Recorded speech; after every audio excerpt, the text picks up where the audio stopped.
All right, what's going on? Welcome to Insight with Irv. I have a quick one for us. I just want to get right into it with you. This episode is one that I kind of thought of as I was driving. I think I was leaving the gym. I don't know if I was leaving the gym or if I was grabbing groceries, but I know that I was driving.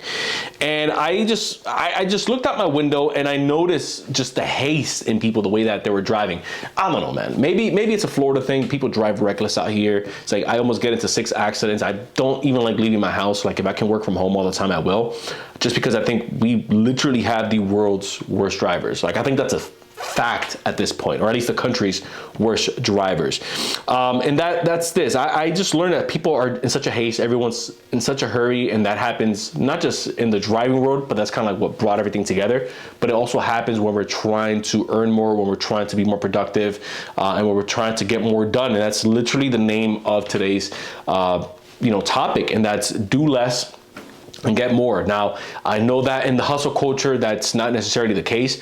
I know that even me personally, in various episodes, I've mentioned, hey, if you want to get more, you got to do more. And there's a time and a place to get your rounds in and to get your reps in. But I think that you want to get quality reps in, right? You don't just want to be doing 1,000 things that isn't going to move the needle, which I think that that's what happens with so many of us when we have no direction of where we're going. We're hoping something sticks and we're doing 1,000 things that's maybe going to move the needle. If it's on a scale 1 to 10, 1 being awful, 10 being we're maxing it out, it literally goes from 1 to 2. Like the name of the game here with leverage is how can we take this thing from a 3 to a 7? How can we take it from a 6 to a 9? That's when we really start to see the gains that you're probably looking to see in your life. And so this is the way that I wrote it down. This is going to be really quick.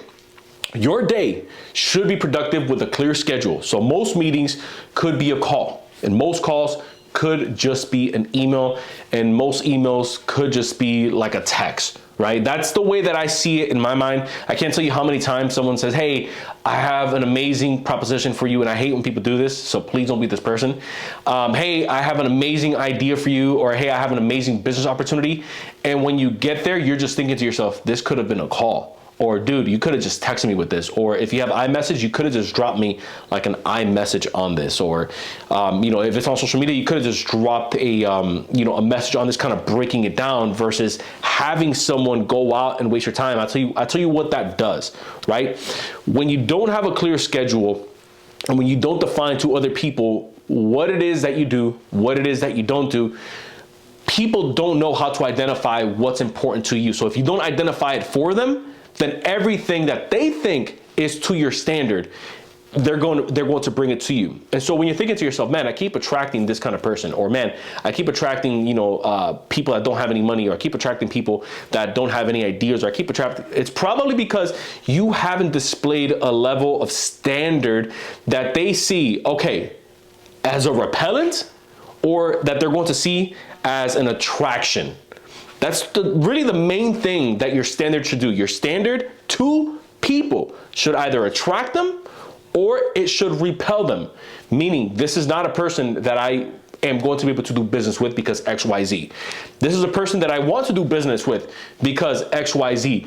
When you have a clear definition and when everyone knows, okay, don't bother Irv with, let's say, this pettiness, or don't bother Irv if you're not ready to invest, or don't bother Irv if you have a business idea, but you're not willing to put any skin in the game yourself, then that starts to reflect everywhere else where words starts to get around. Hey, don't bother this guy if you're not ready to make a move. Hey, don't bother this guy if you're not serious about what you say. Like if I'm talking to someone, one of the things that bothers me the most is if I'm talking to you and if you tell me something and you don't follow through with it, even if it's as simple as if I let you borrow my car and you tell me, hey, I'm going to borrow your car and I'm going to return it to you. It's at, let's say, 75% where the gas tank, or 3/4 gas tank.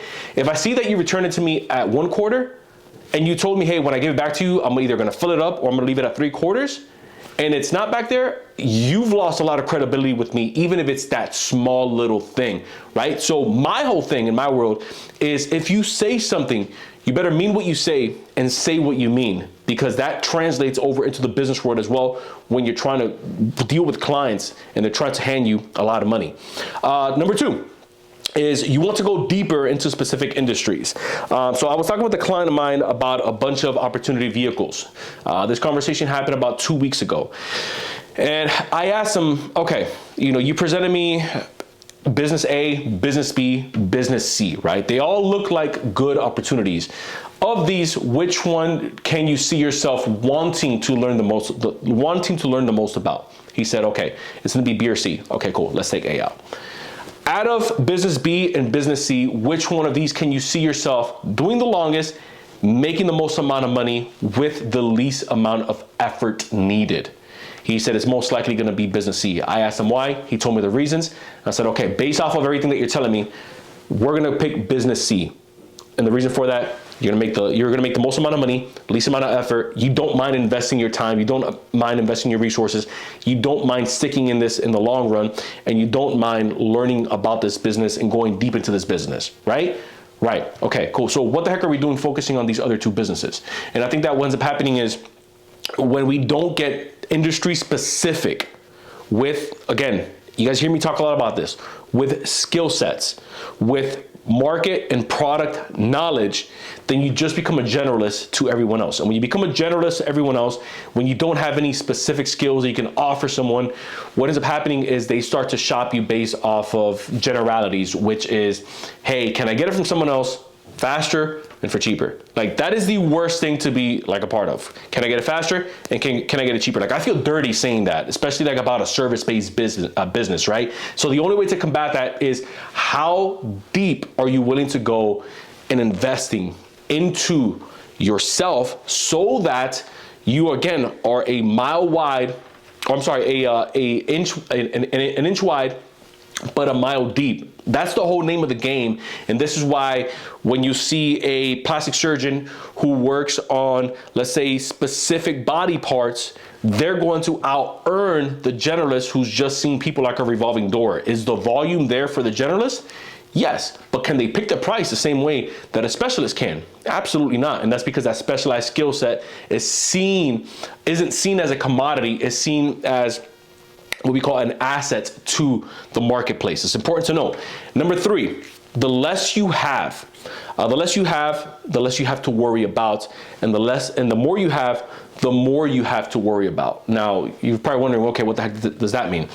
If I have less things on my plate that I have to juggle, less calls to make back, less people to talk to, less products that I have to fulfill, less maybe verticals in my business, especially when starting out, that means that I can dedicate more time to what matters the most. Maybe getting back in front of the most important client that I'm trying to give them an amazing experience, because I know that they have a deep network that if we can wow them, they're going to introduce us to all of their friends so that we can provide them the service that they need, that we know how to offer, right? But if you don't know what your ideal client looks like, if you don't know what the avatar looks like, if you don't know who you service, if you don't know much about what you know, or if you have too much that you're working on, right?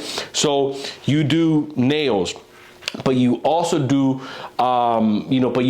piano lessons, but you also are a dog walker, but you also are a computer programmer.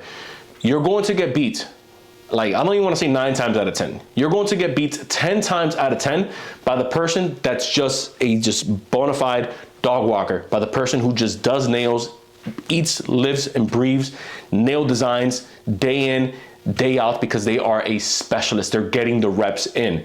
And I know it's contrary to what we think, where we feel like, we're at Epcot, or we feel like we're out there trying to wine test, and we feel like we're out there, okay, let me try all the cheeses, let me try the wines, let me go around Epcot 1 or 2 times. For those of you guys that are from Florida, you know exactly what I'm talking about, right? I want to try everything. That's going to work to a certain level. And that's only going to work until you find something that you know you can double down on. Like, you can't take that and convert that into a multi-6-figure business or a multi-7-figure business where you're now employing people and you're now leading people, because that translates into, we don't have any direction. Like, what services do we offer? Who do we serve? Like, what's our ideal client look like? What does our marketing look like? And so now you even start to confuse the marketplace. And so to wrap this all up, because I told you it was gonna be a quick one. Hopefully it's less than 10 minutes. You want to do less in order for you to get more. Because the less you do, the more you're able to focus on the things that matter the most. The whole point of moving the lever of leverage is going to not from 1 to a 2. That doesn't do anything. That's what most people do. We're trying to go from a 2 to a 8, from a 3 to a 9. That's the name of the game, and that only happens when you have like sharp levels of focus on 1 or 2 things at most. So if you found value in this content, as always, consider hitting the subscribe button down below and give us a raving review. If you again found value, leave us a 5-star review. But if not, I will see you in the next episode.